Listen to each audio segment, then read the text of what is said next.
J'ai réalisé au cours de ma vie que la valeur de qui je suis n'est pas déterminée par ce que les gens pensent de moi. Et mon bonheur ne se situe pas dans le matérialisme. Peu importe où je vais, j'essaye toujours d'apporter ma vision et de partager mes rêves. Je ne sais pas qui vous êtes, et je ne sais pas ce que vous traversez. Je ne suis pas le genre de gars à dire que je traverse quelque chose de pire que vous. Parce que je crois qu'il est bien pire de vivre dans un foyer brisé que de n'avoir ni bras ni jambes. Quand les docteurs m'ont vu, ils ne pensaient pas que je serais en mesure de marcher. Et quand j'ai réalisé que j'étais différent des autres, je savais que je n'avais ni bras ni jambes, mais c'était plutôt la peur de rester seul qui m'effrayait le plus. Je rentrais à la maison chaque jour après avoir été moqué et raillé, sans savoir ce que l'avenir allait me réserver.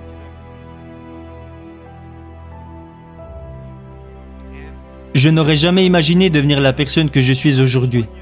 Je veux juste que vous preniez conscience au fond de votre cœur que parfois la négativité prendra le dessus.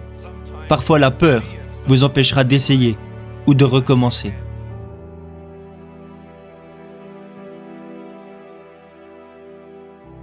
Les encouragements vous rapprocheront toujours de la vérité, de qui vous pouvez être et de ce que vous pouvez faire.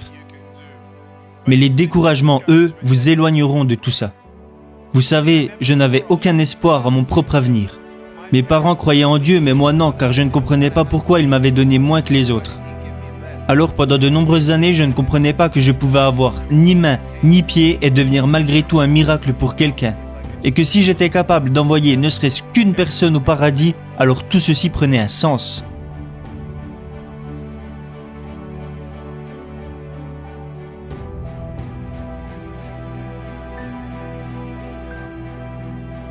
Ce que vous devez comprendre, c'est que lorsque vous ne voyez pas où la vie veut vous amener, vous devez absolument faire la différence entre la vérité et les mensonges. Et le premier thème que je veux aborder est votre valeur. Qui êtes-vous? Oh, tu es moche, abandonne. Tu ne deviendras jamais quelqu'un. Tu ne trouveras jamais de travail, tu ne te marieras jamais, tu resteras seul pour toujours, tu seras toujours dépendant de tes parents, tu ne feras jamais rien. Nick, laisse tomber. Avez-vous déjà pensé à abandonner? Était-ce à cause de ce que les gens disaient de vous? Pourquoi vous inquiétez-vous tant de ce que les gens disent de vous? Pourquoi accordez-vous tant d'importance à votre apparence? Laissez-moi vous demander, pensez-vous que je suis assez cool pour devenir votre ami? Oh, merci beaucoup. Mais je n'ai ni bras ni jambes.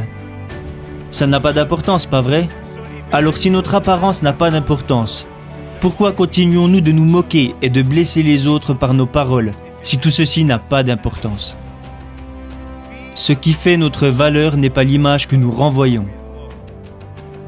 Beaucoup d'hommes pensent que leur valeur est déterminée par la somme d'argent qu'ils peuvent ramener à la maison. C'est faux.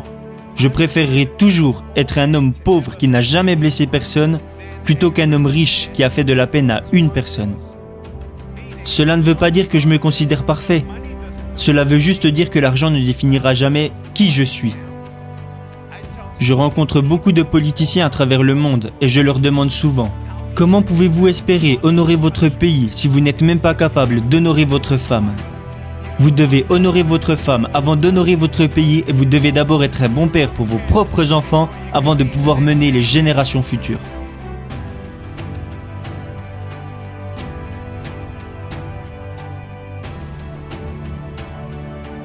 La famille, c'est si important. Je remercie la mienne qui m'a toujours encouragé. Ma mère et mon père m'habillaient et me brossaient les dents quand j'étais enfant. Ok Nick, tu es prêt pour aller à l'école?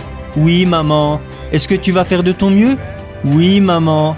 Ne te soucie pas de ce que les autres disent. Tu es juste spécial. Et moi je me répétais, je suis juste spécial. Je ne voulais pas être spécial, je voulais juste être normal. Alors toute cette violence et tous ces mensonges, grandissant dans ma tête et dans mon cœur, m'ont amené petit à petit à entrer en dépression. À l'âge de 8 ans, je suis entré en dépression et à l'âge de 10 ans, j'ai tenté de mettre fin à mes jours. Imaginez tout ce que j'aurais manqué.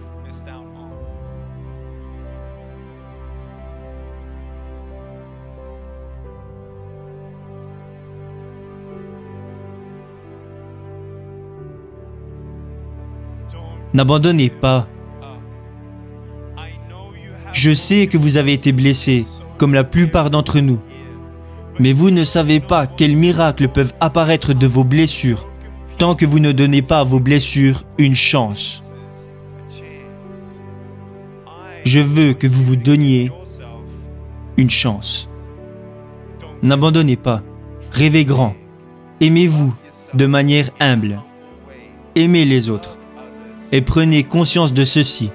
Vous ne savez pas ce qui se trouve au coin de la rue jusqu'à ce que vous alliez au coin de la rue. Si Thomas Edison n'avait fait que 9999 essais, il n'aurait jamais découvert l'ampoule électrique. S'il n'avait fait que 9999 essais, nous n'aurions peut-être pas d'ampoule électrique aujourd'hui. Mais il a continué. Quelqu'un lui a demandé un jour « Hé Tom, qu'est-ce que ça te fait d'avoir échoué 9999 fois ?» Il lui a répondu « Je n'ai pas échoué 9999 fois. J'ai juste découvert 9999 façons de ne pas faire une ampoule électrique. » L'échec entraîne l'éducation.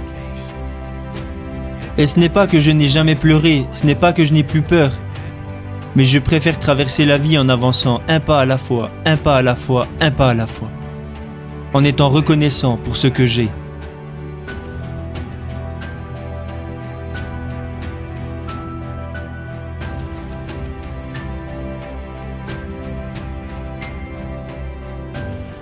Vous ne pouvez pas tout changer. Vous ne pouvez pas changer la façon dont les autres se sentent. Vous ne pouvez pas faire disparaître les regrets, la culpabilité. Vous ne pouvez pas faire disparaître la peur. Vous pouvez encourager les gens, vous pouvez les supporter, les écouter. Vous pouvez être à leur côté, mais vous ne pouvez pas les changer. Vous pouvez prier pour eux, mais vous ne pouvez pas les changer. Je veux que vous preniez conscience qu'il arrive parfois que nous essayons de changer quelque chose qu'il est impossible de changer. J'aimerais pouvoir changer ma situation, mais c'est impossible. Alors si je ne peux pas changer mon corps, je dois changer ce que j'ai dans le cœur et dans la tête. Et essayer de trouver quelque chose que je peux faire au lieu de me lamenter sur ce que je ne peux pas faire. J'ai réalisé au cours de ma vie que la valeur de qui je suis n'est pas déterminée par ce que les gens pensent de moi. Et mon bonheur ne se situe pas dans le matérialisme. Si vous me donnez tout l'argent que vous avez et tout l'argent que vos parents ont sur leur compte bancaire, disons que ça représente 1 million de dollars, disons même que ça représente 1 trillion de dollars, peu importe la somme que ça représente, disons que tout votre argent atterrit sur mon compte bancaire. Oh, j'aime cette histoire. Mais si tout à coup mon fils meurt ce soir,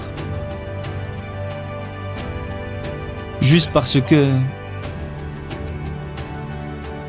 Est-ce que l'argent peut vraiment vous rendre heureux? Est-ce que l'argent peut réparer votre mariage? Est-ce que l'argent peut rendre vos enfants heureux? Non. La drogue, le sexe, l'alcool, le porno. Si vous placez votre bonheur dans ce genre de choses, alors votre bonheur sera de courte durée.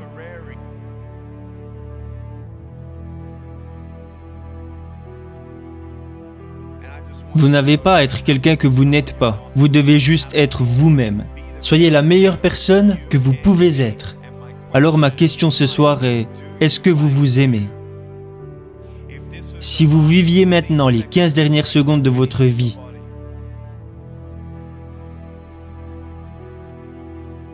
plus que 10 secondes, qui n'avez-vous pas pris dans vos bras depuis longtemps? Qui n'avez-vous pas remercié depuis trop longtemps? À qui n'avez-vous pas dit pardon? Qui avez-vous oublié que vous n'auriez pas dû oublier? Vivez chaque instant comme si c'était le dernier. Soyez la meilleure personne que vous pouvez devenir. Atteignez vos objectifs, accomplissez vos rêves. Mais à la fin, quand ce sera l'heure de vos funérailles, tout ce qui aura de l'importance c'est qui vous aurez été, et non ce que vous aurez fait. Qui vous êtes peut changer des vies, bien plus que ce que vous avez fait. Et si vous pouvez réunir ces deux concepts ensemble, alors vous êtes sur la bonne voie. Rêvez grand. N'abandonnez pas. Quand vous savez pourquoi vous faites ce que vous faites, le courage prend le dessus sur toutes vos peurs. Pourquoi je ne saute pas de cette table ? Parce que ce serait une idée stupide. Mais si j'étais sur cette table et qu'il n'y avait personne dans la salle et qu'il y avait un incendie, pensez-vous que cette idée de sauter serait une si mauvaise idée ? Quand vous savez pourquoi vous faites ce que vous faites, vous le faites. Apeuré ou pas, effrayé ou pas, j'arrive et j'avance. Vous voulez savoir qui m'a inspiré à devenir conférencier ? Ce n'était pas ma mère, ce n'était pas mon père, ce n'était pas ma famille. C'était l'agent d'entretien de mon lycée. Le gars qui nettoyait les toilettes au lycée a changé ma vie.